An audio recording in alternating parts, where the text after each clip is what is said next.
Once you get to that first level of serious, that's when the equipment no longer becomes an impediment and it helps you to get better. So spending more on your equipment is not what some people say, oh yeah, you spent a lot of money on your equipment because you're not actually any good at playing. Well, no, I spent more money on the equipment because it's going to help me get better quicker because I'm not fighting the equipment anymore. And that brings us to what we were talking about. The cycling. Exactly. But I know you were telling me that there's 3 basic things that you should spend a lot of money on. Yes. And those are? Well, a lot of money is relative, of course. Right. The very first thing that you want to do when you buy a bike is you want to get the first level of serious, which is a term you've heard me use a few times. The first level of serious often has to do with the frame, and it has to do with what we call the gruppo. The gruppo is all of the mechanics of it. So the chain, the sprockets, the brakes, the shifters, all that kind of stuff. You want to get the first level of serious. And for everybody knows Shimano. Shimano is the most common company that makes bike parts. They even make fishing reels. Yes, different division of Shimano, but yes, exactly, because it's precision, right? The first level of serious for a Shimano kit, if you're going to be doing mountain biking, is what's called SLX. And then from SLX you go up, and there's 2 other levels. Actually, you can say there's 5 other levels now because you can add in all that electronic shifting stuff. Once you've started out with SLX, you're no longer being penalized by the equipment. Same thing on a road bike. Road bike, there's Tiagra, there's Allegro, all that stuff is all the entry level. The first serious level is what's called 105. 105, Ultegra, Dura Ace. Once you get to the Dura Ace things, just the parts without the bike for a Dura Ace group is about $3,000. You don't have a bike, that's just the pieces that go on the bike, right? So it gets a little crazy. Explain how that makes you a better cyclist. It does not necessarily a better cyclist, or improves the cycling experience. Because one of the key things about the bike is you don't want it to resist what you're doing. Whether that be the weight of the bike that you need to obviously move forward, whether it be the quality of the bearings so that the wheels turn much freer, whether it be how the shifting works, where you're not forcing and working hard, or when the rear shifts and it doesn't end up right on the cog and it makes that all that kind of stuff. All that's exactly. All that takes away from the experience, and it makes you put energy on fixing those things rather than energy into your legs to move forward. So once you've eliminated those irritants to the first level of serious, now you can focus on the riding and not worry about the equipment. So we spent the money on a bike. Now what's the next thing that you should consider? The next thing is always the helmet. You want to get the best helmet that you can afford. And we've talked about this before. There's the first level of helmets is just the styrofoam shell with the hard plastic exterior with just a regular suspension inside, put on top of your head, tie it up underneath, make sure only 2 fingers, and then you're good to go. The next level that's come out in the past few years is what's called MIPS, M-I-P-S, for Multi-Impact Protection System. What they've done is they've taken the technology out of some other types of safety helmets, like industrial safety helmets, for example, and instead of the shell actually sitting on your head, now your head, it's the suspension, and then there's space, and then there's the shell over the suspension. So it's just like a hard hat that you'd wear on a construction site. It uses a similar approach, yeah. So what happens then is that now the shell can move in an impact in relation to the suspension, and that movement absorbs energy, so it reduces the amount of energy the impact translates to your head. So that's the MIPS. You can get a decent regular shell helmet if you look for sales for $50-$60.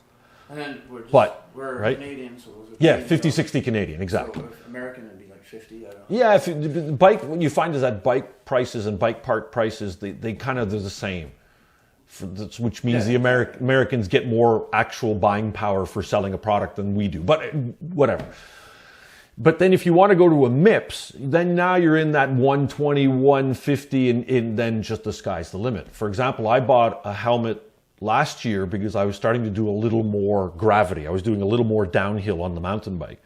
So I went and got what's basically called an Enduro helmet. And it has a full face, a section here that you can clip off and remove, but then the helmet actually comes all the way down and covers the occipital bone at the back, and it is MIPS. So the helmet sits on a suspension, the suspension sits on your head, but it was $450. But I ride my bike a lot, well, that's right? It's money well spent because as recent events, famous actor Bob Saget, the autopsy revealed that he hit his head earlier that day. And then went to bed not thinking much of it. And he ended up dying in his sleep. Same as Nicole Richardson, Liam Neeson's not ex-wife, but former. Yes. She hit her head while skiing. Same type of idea. Here in Canada, it was in Mont-Tremblant, I believe. So north of Montreal. And then she ended up dying from a latent brain injury. And brain injuries can happen very quickly. Yes. And you especially don't want to. Die because of a very falling off common your bike, and it's pretty easy to fall off a bike. Oh, I fall off the mountain bike almost every time I ride it, and I've been riding a mountain bike for over 30 years. It's part of the sport. It's just the reality, right? You can hit a pothole and flip over the top of the handle, or somebody could cut you off in traffic. Interesting observation there is that people always ask me, "Well, you ride bikes? What do you ride?" And I go, "Well, mostly mountain bikes." And then they say, "Oh, you're crazy, you mountain bike guys." I'm not doing the stuff that you see on YouTube. That's extreme. That's that spike of the craziest people on the planet are doing that stuff. Exactly. I like Red Bull Rampage and stuff like that. When I ride my mountain bike, I'm wearing the same clothing and the same protection gear as when I ride my road bike. But you fall off the bike often because it's just the nature of the sport, right? And you're on the slope. The real crazy guys are the road riders. Because think about this. You're wearing spandex and an open face helmet, just a bowl. You're going sometimes 65, 70 kilometers an hour within 12 inches, 4 inches, and 12 inches of 35 or 40 other people in a peloton. Oh. If anything goes wrong, everybody's going to the hospital. Road riding is crazy. And then you add in that if you're doing it in traffic, the cars is anyways. Well, the road riders are crazy. People are so distracted these days. I don't drive. Absolutely. Pay nearly as much attention as they should. 1/4 inch tires too, at 70 kilometers an hour, wearing spandex and an open face helmet. If I do that on my motorcycle, I'm wearing Kevlar and a full face. It's crazy. Yeah. Anyways, we digress. So first off is make sure that you spend a little extra money on the bike, and we've got a couple of bikes. We'll show you maybe a few things later. Beautiful bikes back here. Well, yeah, but like these are not the first level of serious. This is way beyond that. But the second thing is make sure that you spend as much as you can on a helmet, because not only will that improve the safety of the helmet, it also improves the comfort. Once you get the better helmets, they're much more comfortable. They breathe better. They sit more comfortably on your head. They don't fall off. Make sure you get the right. There are sizes to helmets, by the way, guys. And you need to get you should have your head measured exactly. And don't buy it online. No. Go to a shop. Have somebody else look at you, because just looking at a picture online is not going to tell you the full story. No. The guy that knows that does this stuff day in, day out, he's going to look at you and see if it actually fits you or not. Yes. And he'll pick the right, or she will pick the right. Go to your LBS, local bike shop. That's the term that we use in the industry, the LBS, local bike shops. And we need to support them, because online has hurt them over the past couple of years. And then the third thing that you're going to want to spend serious money on, and this is another one that people are always surprised. Let me just give a little bit of an anecdote, and it'll lead into what we're talking about. Once you get up to the first level of serious bike, when you buy the bike, there's no pedals on it. What? And people react all the time strangely. What do you mean there's no pedals on it? Because once you get to the first level of serious, you're going to want to put the pedals you choose on the bike. Because the pedals have what's called a clip system, and you buy special shoes that then clip into the bike. We can show you that too later. I've got two different versions of that, one for mountain, one for road. So that's the third thing that you want to spend some money on, is you want to spend some money on your pedals and the shoes that go into them. Because the way that you clip in and the way that you clip out by pushing out requires a very stiff sole, and that distributes the pressure when you're pushing down on the foot. And the stiffer the sole, the easier it is to clip out. And then the comfort of the uppers is a function of the adjustments and the design and how it breathes and everything like that. So you can easily spend $500-600 Canadian on a good pair of shoes and a good pair of pedals. Yeah. You can do it for less, but that it doesn't take long, and that adds up quite a bit. So the other thing I think is essential are the little LED lights that you clip onto the back, because for road, even in broad daylight, if you're going through trees, the shade from the trees makes it really hard. And I, as a person who drives a lot, a lot of times I find cyclists don't pay attention to be seen. To being seen, you exactly, have to be seen, because it's so easy. It takes a fraction of a second to get knocked over or killed on a bike. Yep. Stephen Covey, famous author, motivational speaker, died because of a bike accident. I've heard of, I can't remember his name, but he was like 6'8", and an FL star on a bike. And you want someone that everybody's heard of? Bono. Really? If you go see a U2 concert today, Bono doesn't play guitar anymore. Do you know why? Because he was cycling through Central Park in New York and had an accident, and he messed up his left arm so badly that he can't do the chords anymore, so he no longer plays. Wow. If you also look at his face in pictures today and look at his face in pictures 20 years ago, it's not just age. He had to have reconstructive surgery on his cheekbones because he broke his cheekbones in a really bad road cycling accident around Central Park in New York City. So that's why those LED lights are really important, because they're bright and you can see them even in broad daylight. And the other thing is the clothing. If you wear cycling clothing, most of it is high vis. Yes. So it makes you much more visible. And many of the shirts nowadays will incorporate reflective tape. It's built into the design, so you become more visible. Just remember, on a bike, you're traveling at 1/5 the speed of most cars. So they come up on you really quick. So that's what I would recommend also. Yep. So yes, and buying a decent, at least cycling shirt, it doesn't cost that much. It's anywhere you can. If you look for deals, you can get anything from $50 to $100. The really good ones are $125 to $150, that type of thing. But the other thing is comfort, because you get the ones with the full zip. That way they're easier to get off, and then they have the three pockets at the back, right? Yeah, exactly.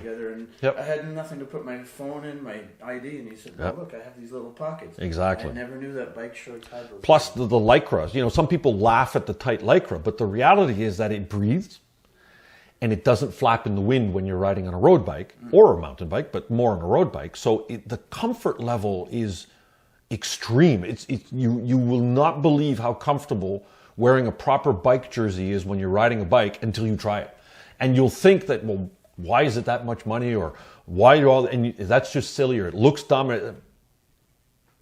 Try it. You'll see. And clothing also, don't buy online, because I bought from a famous online retailer. I won't mention the brand, but it came in, I thought I was getting extra large. It was nowhere near an extra large. It was tight. I gave it to my daughter because it wouldn't fit on me. And different companies from different parts of the world, the sizing standards vary. I'm like, if I wear a normal t-shirt, I'm between a medium and a large in North American standards. I have bike gear that I need a 4X for it to fit me. Wow. Okay. Yeah, because if it's Asian, if it's made in Asia, I wear a 4X. If it's made in the States, I wear a medium. Different size people. But the standards are different. It's completely. So, we don't want to talk about brands, but there's some really well-established brands out there. There's local ones here in Canada. There's international ones. I have my preferred ones. It's also about body style. So you have to try a few. So that's why your LBS, a good local bike shop, will have all kinds of stuff in different brands, and you can try stuff on. And pretty universally, once you find a brand that feels good on you, it's going to always be that brand that you buy. And if you go up... My In-Tune Guitar Academy listeners, LGS. Local guitar shop. There you go. Shop. Exactly. Because there's LGS. nothing like somebody who does this day in, day out. Absolutely. To help you pick the right guitar. And don't feel shy. Bike shops can be extremely intimidating. But if you walk in and honestly say, I'm just getting started, can you help me? They will normally open up and be very helpful to you.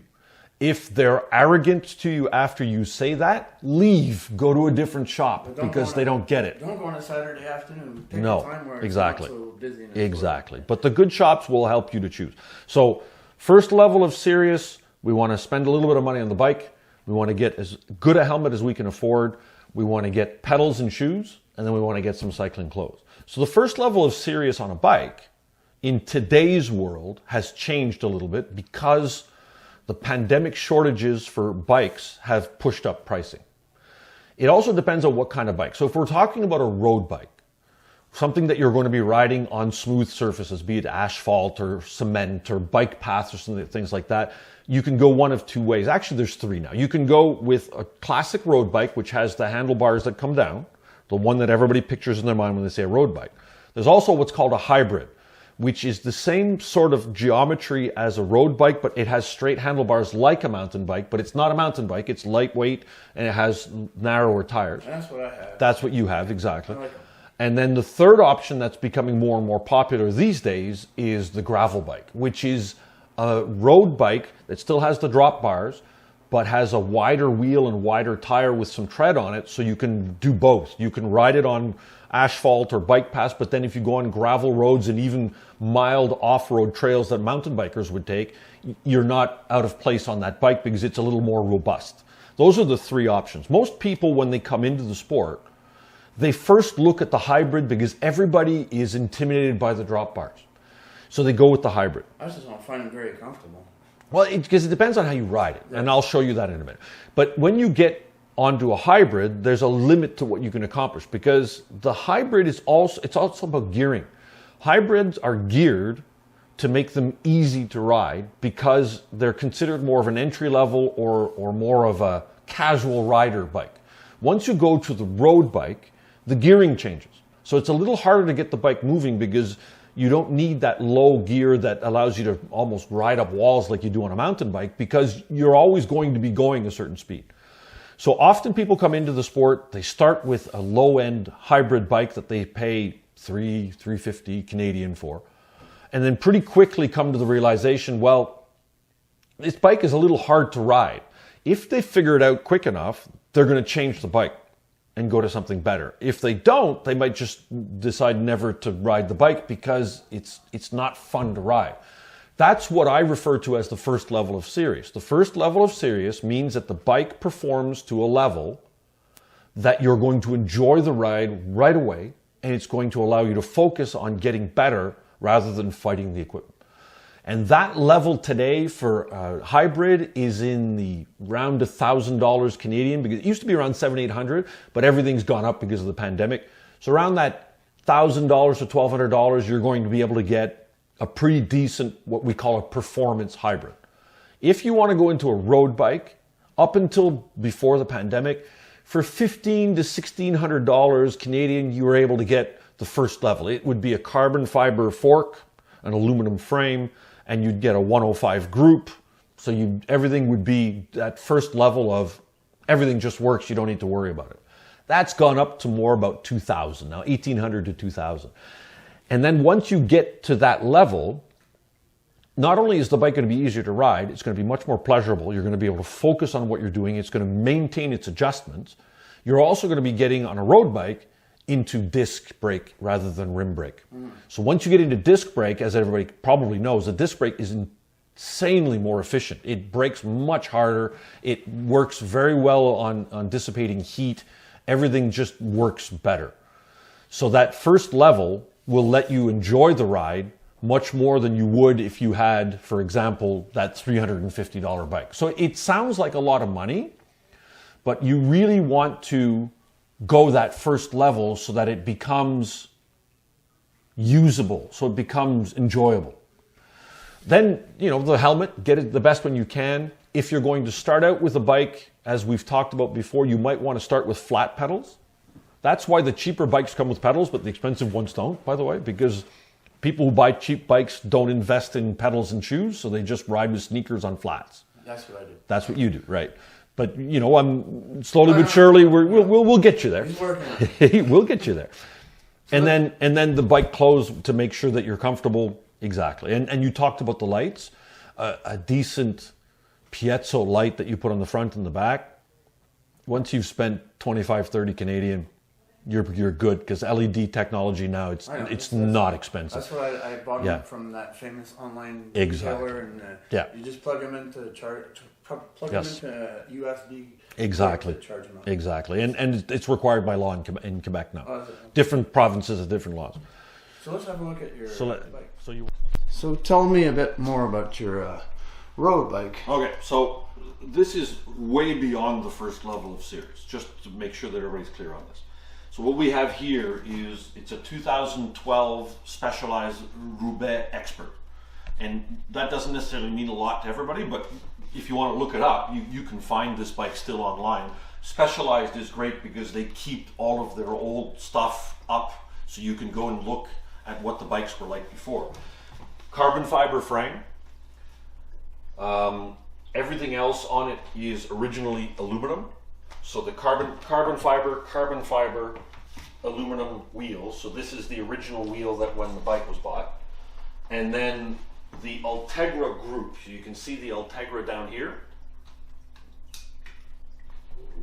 So the Ultegra is right down there. That's the name of the group. Ultegra is there. And if we take it up and we turn it around, you'll be able to see once again. So you can see there's the Ultegra.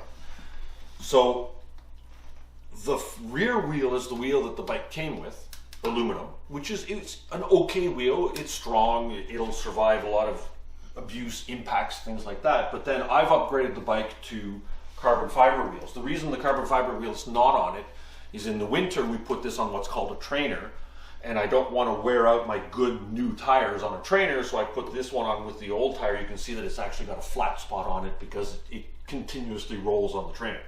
So the elements that you're going to want to look at when you're looking for quality is what's the group. Remember I said 105 Ultegra, Dura Ace, 105 being the first level of Sirius. This is the second level. And then nowadays you can even get these where it's electronic shifting, which is another level altogether. It's very expensive. I personally haven't gone to electronic shifting. I haven't felt the need for it.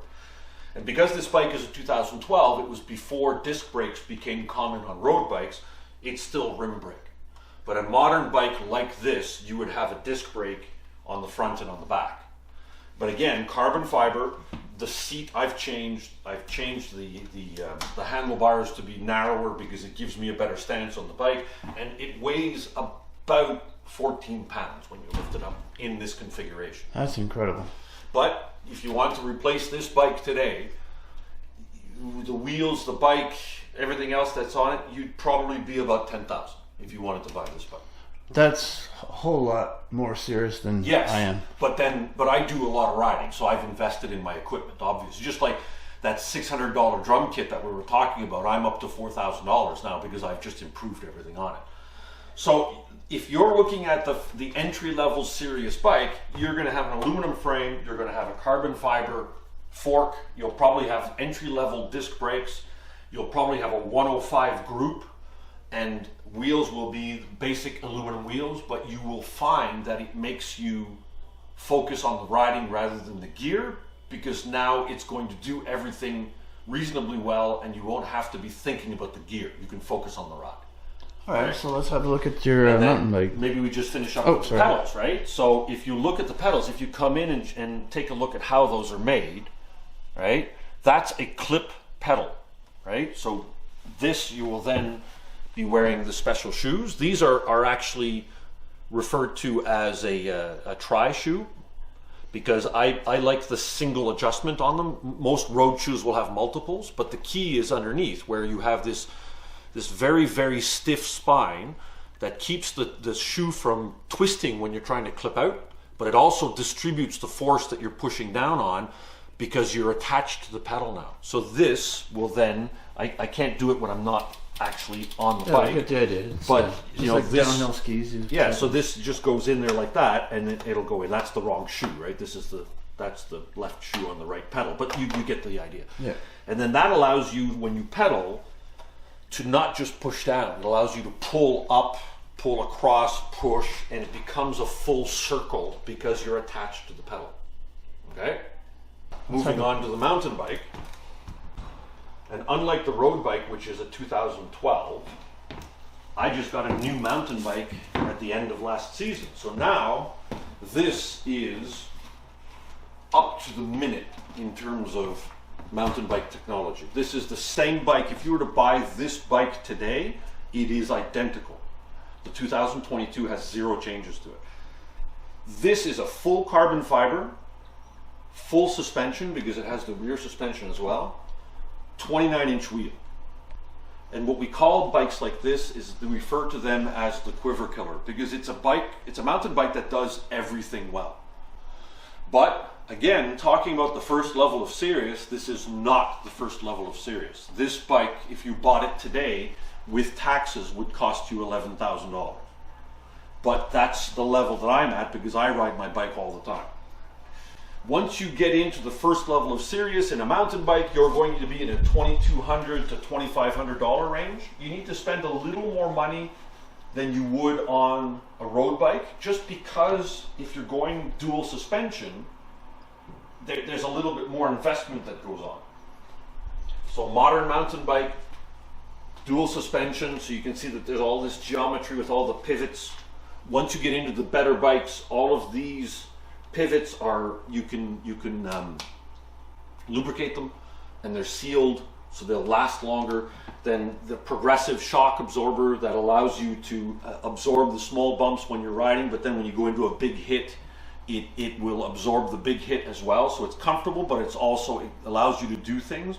You've got an awful lot of, right, there's a lot of play in it, so that you can do some pretty big hits.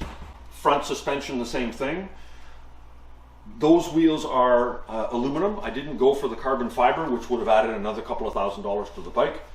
But these aluminum ones are light and very strong, 29-inch. So what happens is it rolls over obstacles much better.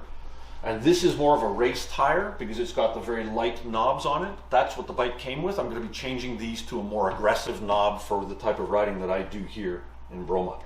Disc brakes, nice wide handlebars so that you've got good leverage. And it's also got what's called a dropper post, which often surprises people because you've never heard of it before. You can drop that all the way down to there. And what that does is when you're going down, it allows your center of gravity to stay centered. And then once you get back into either flat or up, well, you just raise it back up. Oh, but you just hit a switch. Yeah, there's a switch right here. If you want to come in and take a look, the switch is right there. Right? So there's the control. Huh. So you just press that, and then you can bring that all the way down to there. And this one's a good one because it's designed to not come up too quickly, because you can imagine for a man that when that comes up too quickly, that could be very uncomfortable. So it comes up in a controlled manner. And then again, talking about Grupo, this is what's called a 1x, which is the standard nowadays. It used to be that you'd have 3 in the front. Nowadays, we've completely eliminated shifting in the front. We have a fixed gear in the front, but then we have a much wider range in the back that allows you to get that super duper leverage that you can climb walls, and then the really tiny one that allows you to get that higher speed when you're riding flat. Much better that way. I wish my bike was like that. And but on a hybrid, you're not going to get that. That's more of a mountain bike thing. Mm-hmm. But it simplifies so that your cockpit is now very clean. You don't have a shifter on the left. All you have is your dropper post, and on the right, you just have the shifters for the rear. That's it, and then your brakes. Okay, so one of the other things that we talked about for the road bike is the shoes. It's the same thing for a mountain bike. And again, once you get to that first level of serious, they're not even going to include pedals. Well, mountain bikes will often put flats on, because even at higher levels, some people prefer to ride with flats. I like to be clipped. So this is a typical clipped pedal. This one is what we call egg beater. So it's a very simple way of doing things. It's just these 4 pieces, and it's all spring, and then you just clip in using this. See how it's much smaller than the one for the road bike, and then that just clips in. And with these ones, what it does is it allows a certain amount of float, so that your leg can move around. It doesn't put any pressure on your knee, and then once you push out to the edge of the float, and then you can clip out. And these clip out much more easily, because on a mountain bike, you're often in and out of the pedals. You have to be able to get your foot off quickly if, for example, you're going to go down. If you're off the bike and you're running, that's why these shoes have tread on them, unlike the road shoes where you rarely, if ever, walk on the shoes. These, you walk on them all the time. That's why you've got this section here that protects it so you don't get mud in there, for example, in rough condition. So again, investing in a decent shoe and a decent pedal is going to be a thing for you when you're talking about the mountain bike as well. But you can start on a mountain bike with just running shoes on a flat pedal much more easily than you would on a road bike, where the road bike you really want to learn how to do that circular motion for the pedal. Well, thank you very much, Mike, for taking time to explain to us the ins and outs of road biking and mountain biking. And this has been another episode of the Intune Guitar Academy. Thanks for joining, and have fun while you practice, learn, and do. Get out and ride your bikes, get out and play your instruments.